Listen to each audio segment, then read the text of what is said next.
a self-taught talented artist based in Cyberjaya. Lina was from the legal profession and began her journey into the art world 3 years ago as a form of healing and transformation. Welcome, Lina, to Borat. Hi, thank you, Adeline. I am very honored to be part of Borat podcast. It's truly a humbling experience. Thank you for having me. Hi, everybody. I am Lina Roz. I am a self-taught artist based in Cyberjaya, which is my hometown right now. And so my journey in art begins from the structural world of art and then into the expressive realm of art. So how did it all begin actually? So on one fine day, I think it wasn't that fun. I was in a rock bottom stage itself. Okay. And that's when I really decided to hey, let's pick up a pen and pencil and just sketch doodles and do patterns, And from there, I started to go deeper into painting. And I started to paint and I realized that I fell in love with it.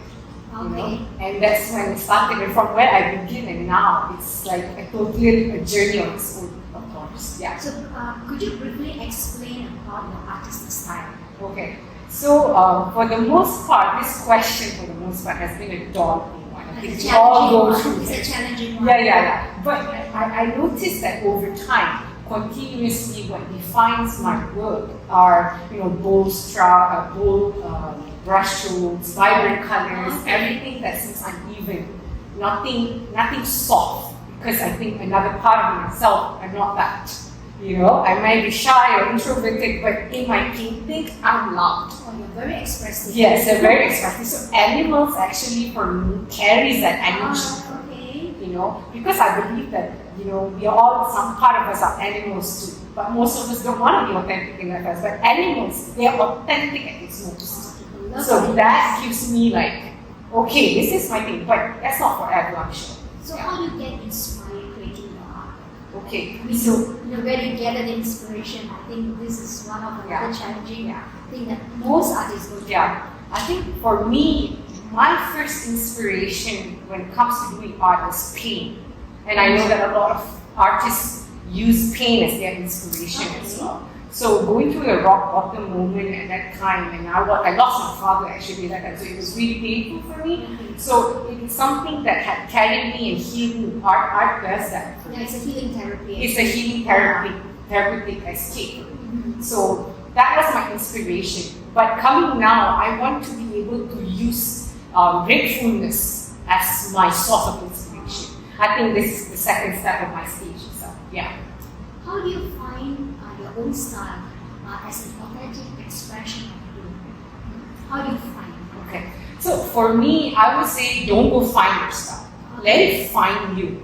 Eventually it will all emerge through play. The more you let yourself play and experiment, it will emerge, your style will emerge naturally because you are in the right brain mind. You're not using a logical mind. So this is where the creative possibility are open. Move with the flow. You just move with the flow. Just move with the flow. Without thinking so much. Yeah, without judging that stage. Oh, yes. Because we all tend to judge the ugly stage in the painting. Oh my God, I hate it so much. But just keep moving. Yeah. Another question for you is, do you think having a specific style of art limits your creativity, meaning that you do not have any chance to explore, experiment? Okay. So for the most part of me, my challenges is quite the opposite. It was hard for me to find one similar style because my nature is always that I change every day. I'm not the same person every day. You like to explore. I like to explore. So what can I tie everything to make mine? So I noticed consistently over time, it was hey, I like strokes that are rough, I like things that are bold. So that constituted to me as a style of my own. But this is not the end of it yet because it's an evolutionary process. Yeah, we all grow. Yeah, because if you want to learn something, you ought to make a lot of mistakes. Correct. That is the process. Correct. Enjoy the mistakes. Yeah. So that's a teaching moment. And I also think that by exploring and experimenting all this, you also improve your technique, skill sets, and you are able to get your desired unique style. Correct. So that it's good to know that you are always exploring things like that. And my last question is, do you think it's very important to have a unique style? that means a unique identity. Like people look at your painting and like, oh, this is yours. I think that everyone is unique on its own. So any person who makes an art is unique already. You know, so it's hard to say that they must find, because by nature they are unique. So you don't need a definition of who you are. The painting already kind of says a little bit about who you are as a person, I would say. Yeah. And Lina, could you share with us the challenges and struggles leading the legal profession? How did you prepare for the transition period, especially mentally, emotionally, most importantly financially, and you're entering into a world of uncertainties. Correct. So how do you prepare the challenges, the struggles? So we would like to hear your story. I believe that growth happens when we are in discomfort situation. When we are not comfortable, that's where growth happens, because we need to either overcome it or we crumble through it. You know? So being alive and an artist has its own bad reputation and its own challenges. For me, the first stage was obviously self-doubt. Yeah, self-doubting at the first stage, because you weren't sure. I didn't even think about like with then that I could paint animals. Over then I didn't even think about it. So that was the first stage that I go through. It's your own self-doubt, your self-critic. And then as it goes by, you realize that, hey, you're no longer an employee. Okay, this is no more 9 to 5. We all complain about 9 to 5 all the time. Yes. Now it's a 24/7 work. Oh wow, I didn't think about this that way. But what I believe is that now I'm working for my own dream, not someone else's dream. So which makes it more profound, more real. You know, it is for your own self. It's your dream. You Exactly. have to put the work. You have to find inspiration. You have to find everything. It's all about you. You're this one woman show, you know, and when you were working before this, you have, you know, everything. You don't have to think about business. You don't have to think about this. But me hating business side of it, entrepreneurship is never my thing. Okay. So I have to learn something. So these are another challenge that I have to overcome as an artist as well. And like I said, it was all worth it. It is all worth it because it is all my dreams. So yeah, those are the sets of challenges that comes along the way as stages as an artist, I would say. So how do you prepare yourself in the sense that, you know, by painting, do you actually join exhibitions or do you do workshops?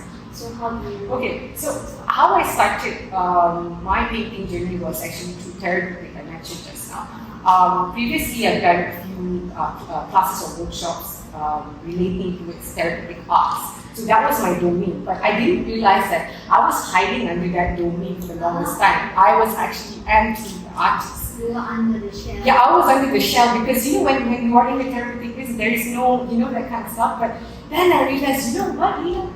Your domain is in art. I'm not saying that therapeutic art is not something for me again, but it started from there and it kind of like channels through and become here. So to answer your question, like in terms of the transition itself, I think number one, I think for me, when I wanted to come into this journey, it was like I have to make sure I have enough savings. Yeah. This is very important. Financially. This is because I'm jumping in, and then at the same time, I didn't straight away just okay, buy or nothing. I have to do other kind of works as well. Yes, planning also. Yeah. Mitigating the Correct.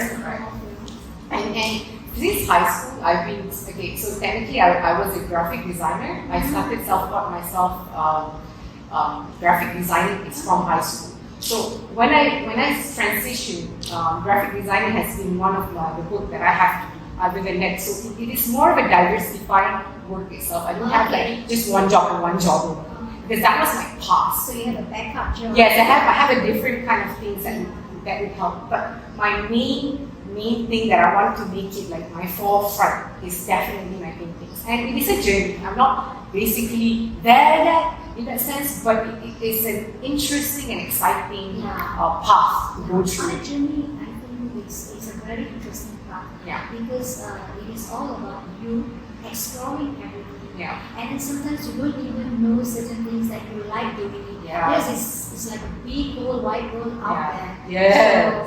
So, yes. I think most creative person understand the path. Yeah. Because every time you want to create something, you want to get inspired, right? Yes. You want to make it original. Correct. So I think the part of being an artist, I think it's a one thing. as well. Yeah. As long as you believe in yourself and Yes. stop comparing, because you are different than another person. If you compare A to B, apple and oranges, you're not going to get anywhere. Mhm. You know. So the most important part, what I learned the most, is definitely truly believing in yourself. Yes, Yeah. self-confidence. Yeah, and it will come as it goes. It's not suddenly like boom. You know, it doesn't happen Yeah, like you that. got to build it slowly as a pace and it goes Exactly, up. exactly. You Yeah. And then when your art, when you post it, you publish it, you be recognized, Yeah. and then you receive a little bit of praise. And, oh, my work is good, you're Yeah. beautiful.